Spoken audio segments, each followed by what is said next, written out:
The What to Next podcast helps you build a TBR of each your favorite books. In each episode, Lori and Maine interviews authors and book influencers to recommend books they loved for you to pick up today. If you're an avid reader, always looking for your next great read, then the show. Hi, Genevieve. Welcome to What to Next podcast. Thank you so much for having me. It's great to be here. So happy to have you here. Tell us a little bit about yourself. So I went to school basically for as close to majoring in Viking studies as I could, given my choices.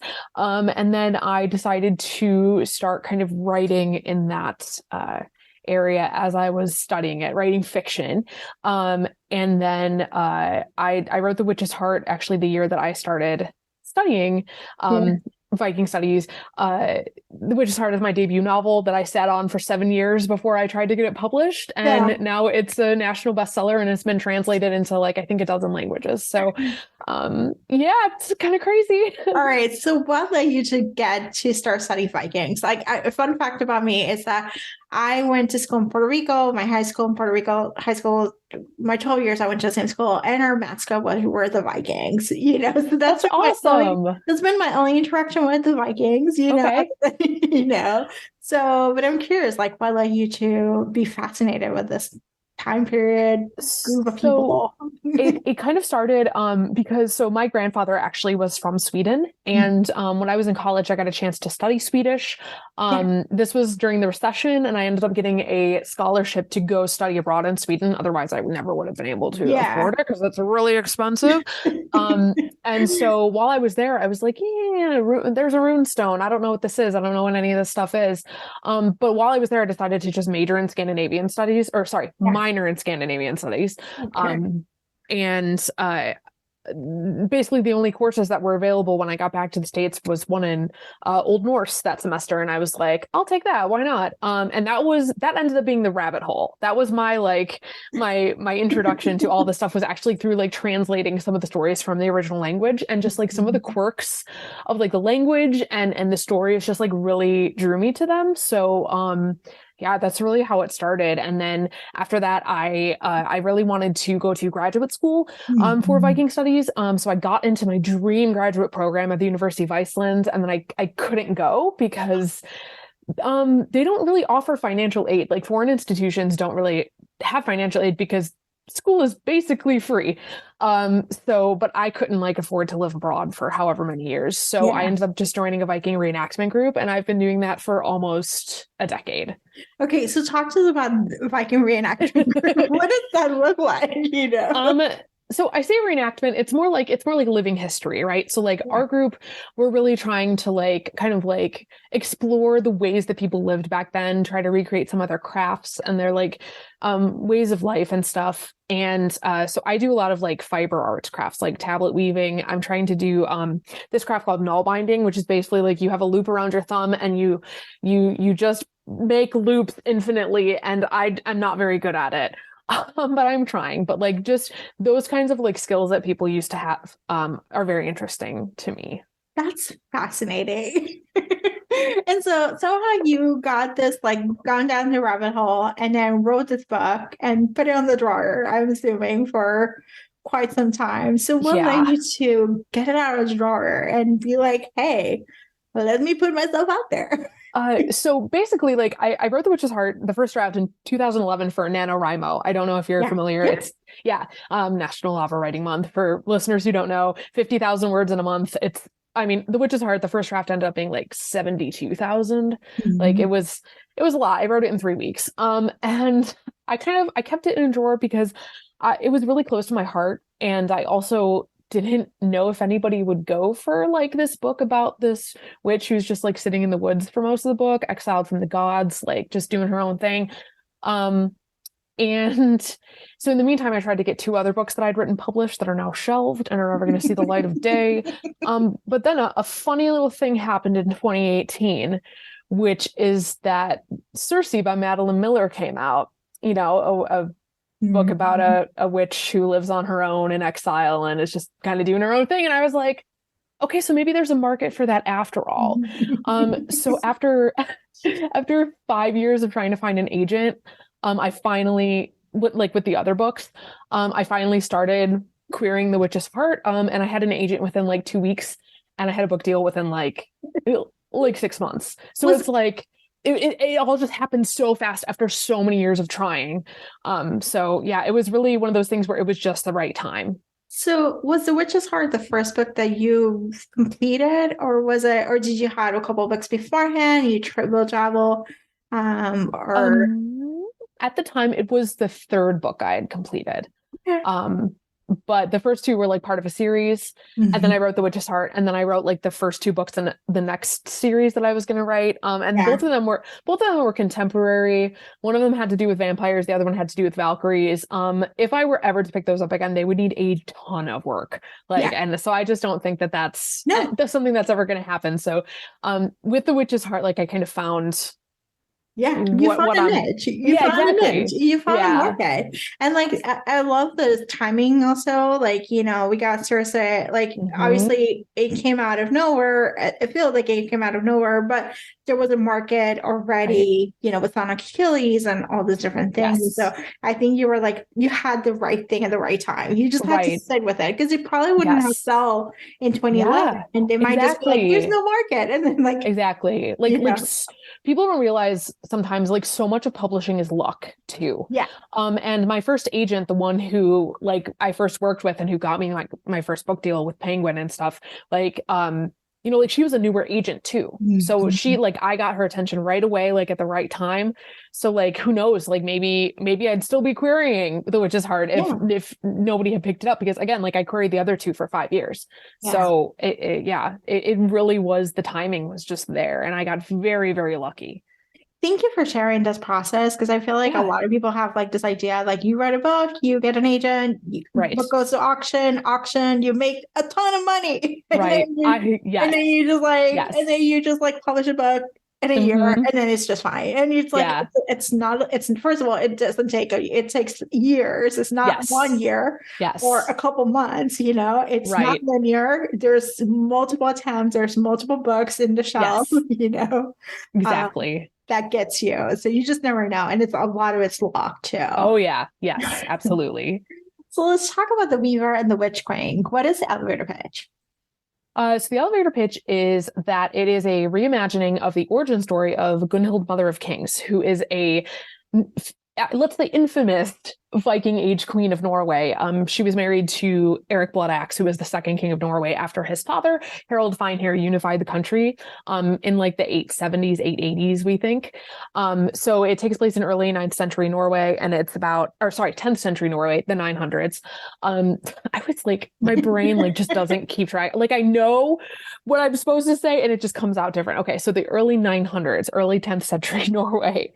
And it just follows Gunhild and like I basically in my historical sources, sorry, this is getting a little bit long for an elevator pitch, but in the sources are like very, very concerned with men. And like a lot of the times, like if there are women characters, even if they are like awesome and do awesome things, you rarely even see them like talking to other women. Right. So I'm, reading one of the sagas that has Gunhild in it. I was like, you know what this woman needs? She needs a best friend. So I gave her two, and that's the Weaver and the Witch Queen. I love this. And I love the fact you're just like, this is what's missing in history because history Hmm. was written by men for men and Yep. did not take into account women, Yep. Like especially like that early history. Like we just Yes. saw the men doing all the different things. And like the backbone Yes. is really the woman. The woman is the one doing all the work. Yep. So you mentioned also that you had to take on a hobby outside of writing and outside of Viking. What is the Yes. hobby and how did you get started? So I decided at one point, like the Weaver and the Witch Queen, like really took a lot out of me. Like there were many, many times over the past like 2 years that I was writing it that I like just wanted to give up and just like go crawl into a hole and be like, I'm done. Goodbye, everyone. I'm going to become a hermit in the woods and live under a mushroom or something. So I was like, gosh, like if I ever stopped writing or doing Viking reenactment or like researching Vikings or whatever, that's like 95% of my personality.